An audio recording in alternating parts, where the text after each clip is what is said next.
যুলকরনাইন 2000 বছর হায়াত পাইছে, তার দাড়িগুলি কাঁচা ছিল। আদম নবী 1000 বছর হায়াত পেয়েছে, তার দাড়িগুলি কাঁচা ছিল। নূহ আলাইহিস সালাম 950 বছর হায়াত পেয়েছেন, ওনার দাড়িগুলি কাঁচা ছিল।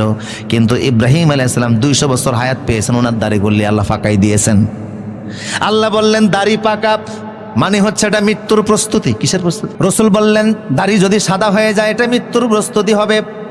তোমরা যদি সাদা দাড়ি রে কালারিং করতে চাও, রং করতে চাও, হাম্মেরো আসপেরো, তাহলে হলুদ রং লাগাও অথবা লাল রং লাগাও। কি রং? হলুদ রং লাগাও অথবা লাল রং লাগাও যদি তোমরা কালারিং করতে চাও। কিন্তু ওয়াস্তানে ও সাওয়াত, কালো লাগানো যাবে, কারণ তুমি সাদা দাড়ির মধ্যে কালো খেজাব লাগাইলে প্রমাণ হবে আল্লাহ তোমারে মৃত্যুর প্রস্তুতি নিতে বলছে, আর তুমি শিশু হওয়ার জন্য যাচ্ছ, জোয়ান বয়সে যাচ্ছ, তার মানে আল্লাহর নিদর্শনকে তুমি বৃদ্ধাঙ্গুলি দেখাচ্ছ। কথা বলেন ঠিক কিনা? আল্লাহর বিধান তুমি মানতে পারতেছ না।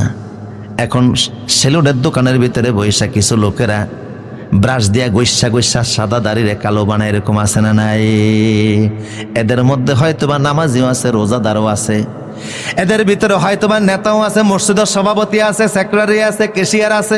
সেলুনের মধ্যে বসে ইহুদিদের অনুসরণে সাদা দাড়িরে কালো বানায়, আর সে মনে করে সে খাঁটি মুসলমান আছে।